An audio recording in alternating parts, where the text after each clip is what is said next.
Hi everyone, welcome to Life in Chapters, and welcome to my first ever Booktube video.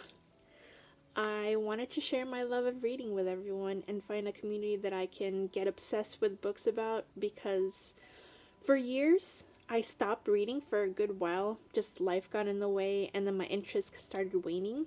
But then October last year, I got back into reading like crazy. I had only a few books on my shelf, and before you know it, multiple shelves came out of nowhere. So I wanted to start off by doing a May wrap up, and welcome. The first book I wanted to talk about from my May wrap up is called Flawless by L.C. Silver. Flawless is book one of the Chestnut Spring series, and generally that's typically not my type of genre that I lean for all the time. I don't typically like cowboy romance, but I kept hearing about it from all the different booktubers I watch, and also I'm a part of a Discord community that also talks about these books as well, and I decided to give it a shot. So Flawless by L.C. Silver is basically a cowboy romance about Red and Summer. Red is a rodeo rider who kind of gets in trouble with his public image a little bit because he made a comment and got into trouble with some of the news people. So Summer is the daughter of a publicist who owns the company, obviously. A publicist who owns the company, and Summer is sent in, as this is one of her first work projects, to basically be his babysitter. And so she goes on the road with him, and then she also goes to live with him and his family on a ranch. And this is basically about their love story and also how it starts and everything. My personal opinion about it is that I wanted more in depth with the characters, mainly because I'm so used to reading a lot of fantasy books that are heavy in plot. So for me to just base it off just the romance, and I read it on my Kindle. I don't have a physical version of it. And the way it was developed, I'm very more plot heavy than anything, so that's the reason why that I probably didn't enjoy it as much. But I'd enjoy it to the point where I don't want to start reading the rest of the series, because I heard it does get better and more books are stronger than the other ones, so I will keep giving it a chance. But my rating for this is 3 stars because, and a lot of the love scenes I found were a little bit, okay, not even a little bit, a lot cringy. And when I have love scenes that are very cringy, and it just doesn't click with me. So maybe if I keep going on with the series, it will get better. The second book I read in May was Crimson Moth. It's known as Heartless Hunter in the US. The Crimson Moth is the UK title by Kristen Ciccarelli. I don't know why it has 2 titles. I try to look it up to see why it has 2 titles. No reason. It's basically a cat and mouse enemies to lovers book that surrounds the 2 perspectives of Rune and Gideon. Rune is a witch and Gideon is a witch hunter. Rune is suspected to be a witch by Gideon, and then Rune knows that Gideon is a witch hunter because he's one of the more prominent ones in this era. It's set in Regency era, and I love that period.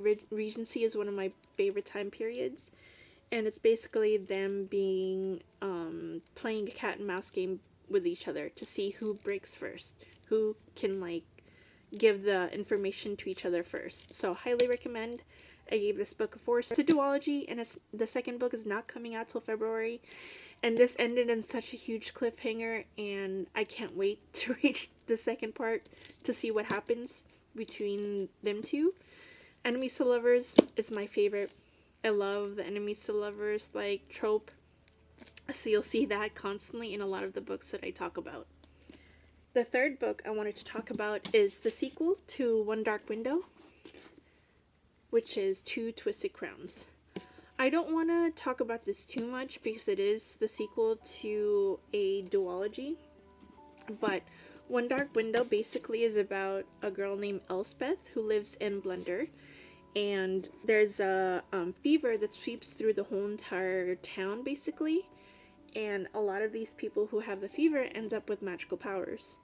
And there's a whole magic system about cards and how these cards represent different people basically who have different magical powers. So it's a very interesting concept. It's very dark, and also there's a love story in here, but it's not technically the main plot. It's a lot grittier than the other fantasies I've read before because of how dark and everything it gets, but I loved it. I thought the Two Twisted Crowns was the perfect ending to it. There was great character development. There were some plot points that were missing too, but overall 4 stars. So I highly recommend this series by Rachel Gillig. So please give it a chance. And the other book that I read in May was Happy Place by Emily Henry. I've heard nothing but great things about this, and I came in with high hopes, and it did not disappoint.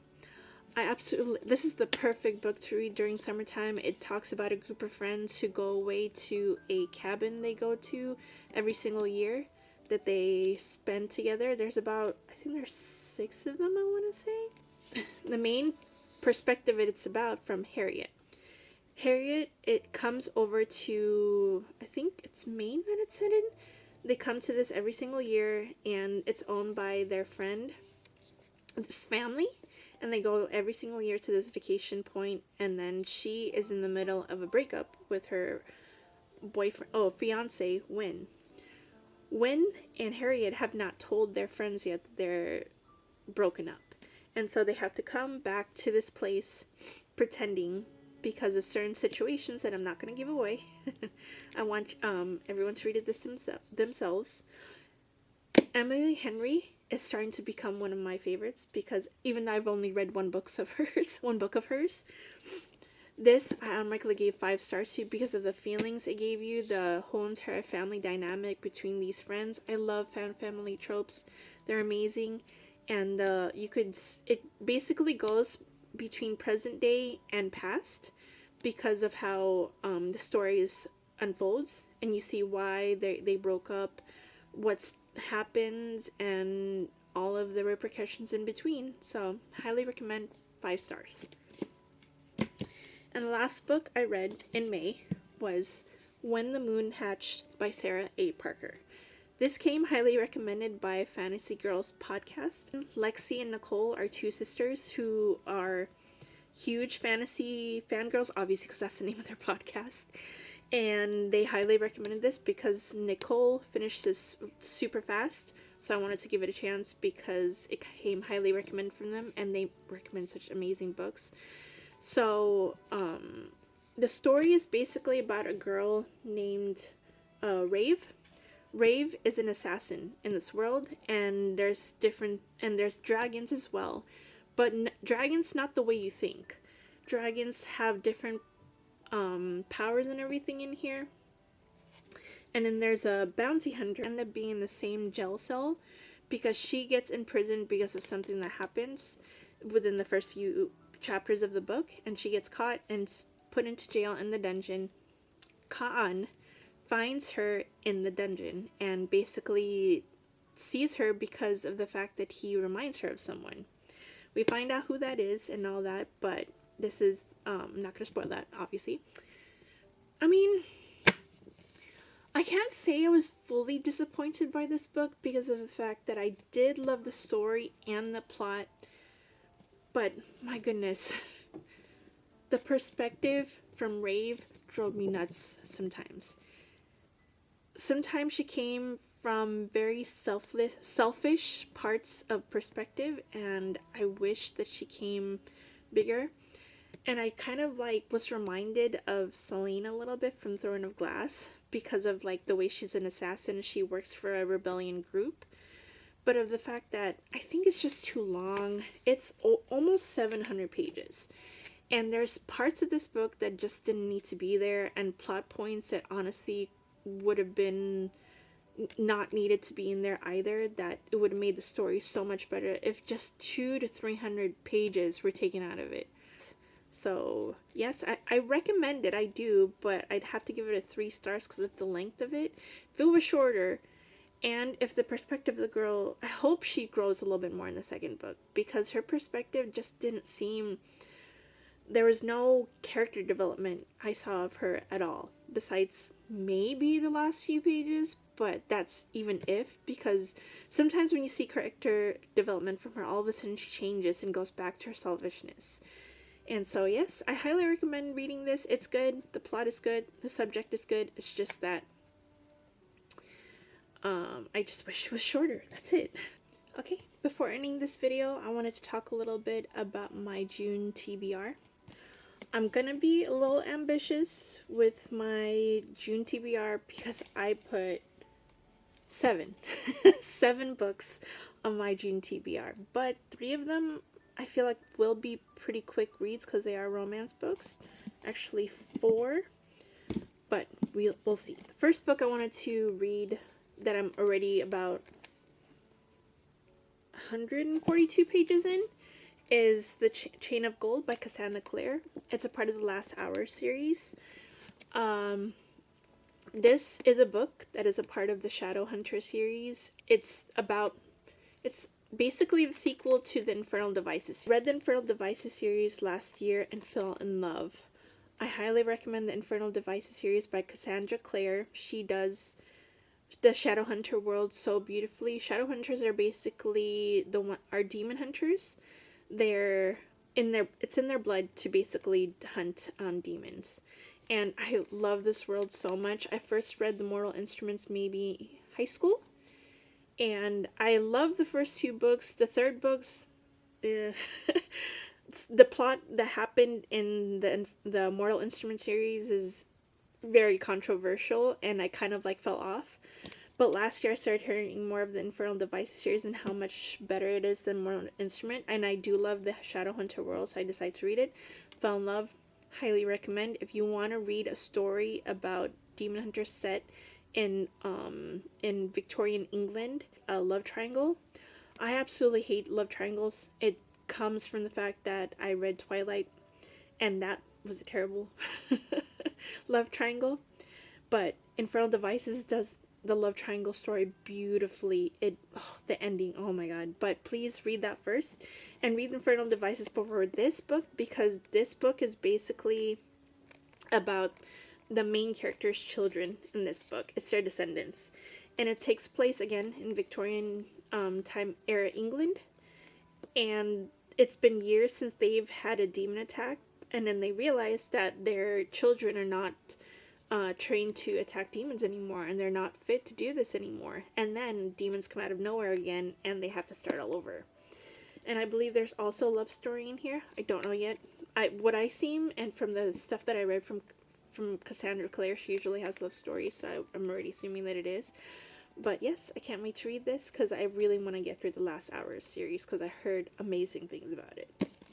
The next book that's on my TBR for June is Powerful, which is novella of Powerless. I read Powerless earlier this year, loved it. Another enemies to lovers romance, and definitely loved it. Gave that book 4 stars. So I wanted to read the novella because there's a main character named Peyton in Powerless. She's one of the main characters, and she has a friend named Adena, and this is her story.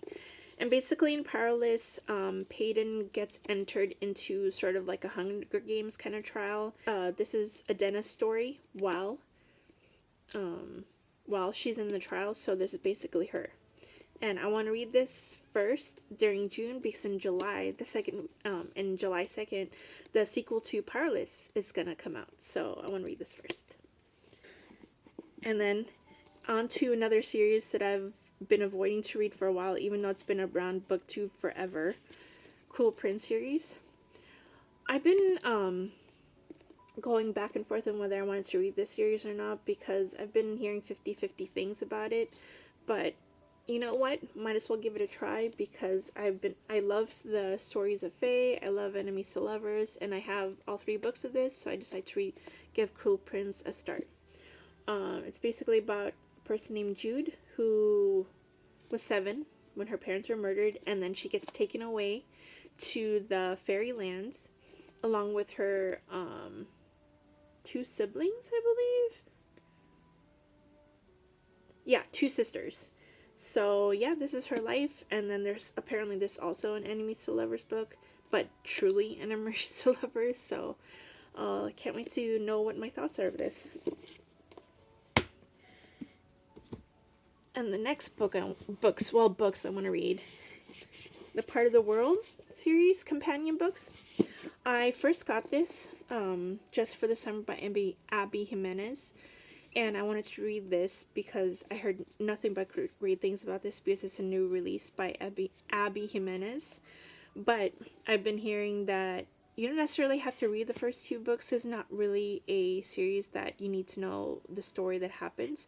It's just a lot of the people from these first two books appear in this, and you won't get the significance of it unless you read these two first. So I'm going to be ambitious, and I'm going to read Part of Your World and also Yours Truly first before I read Just for the Summer.